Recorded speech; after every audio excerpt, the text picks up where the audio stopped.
Utwór powstawał zdalnie i nowocześnie, ponieważ połączył mnie z mega zdolnym człowiekiem, mega zdolnym producentem, a mianowicie Kubim producentem. Kubi bardzo szybko złapał mój klimat, a ja jego tok myślenia.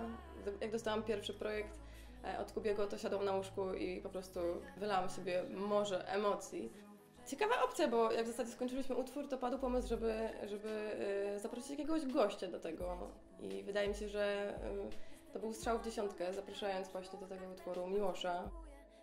To jest tak, że przy każdej współpracy zarówno z muzykiem, zarówno z wokalistą, raperem czy instrumentalistą, każdy zawsze wnosi do danego utworu, danego projektu coś od siebie. No i nie było w tym przypadku inaczej. Główną inspiracją do tego utworu był mój kot Pepa. Parę miesięcy wcześniej wrzuciłam na Instagram post właśnie z wierszykiem do mojego kota.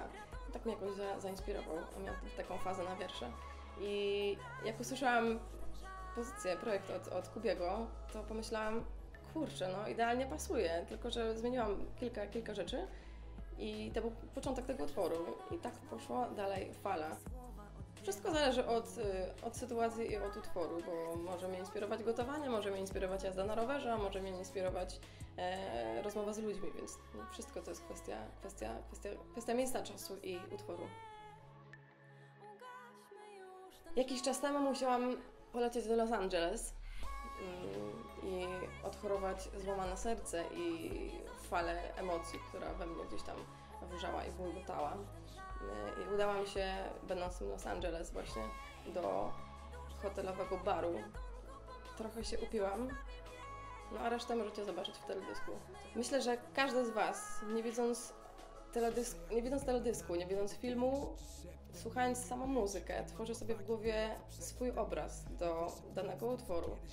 I ja, pisząc ten utwór, słuchając go potem, śpiewając, nagrywając, miałam zupełnie inne wizje niż tę, którą widzicie aktualnie. Mateusz Zaniecki, Kamil Małecki i wszyscy ludzie, którzy byli zaangażowani w owy projekt, mieli swój pomysł na to. I ja się z tego bardzo cieszę, ponieważ to kompletnie zmieniło punkt mojego widzenia. Moje plany na najbliższą przyszłość to na pewno coś zjeść za chwilkę, walczyć i starać się przynajmniej powstrzymać rzeź, która dotyczy dzików w Polsce.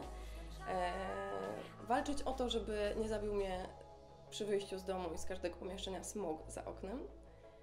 A poza tym cały czas pracuję nad muzyką i planuję wyprowadzkę do Warszawy, więc staram się poruszać komunikacją miejską Warszawy, zobaczyć jaka ona jest piękna i wspaniała.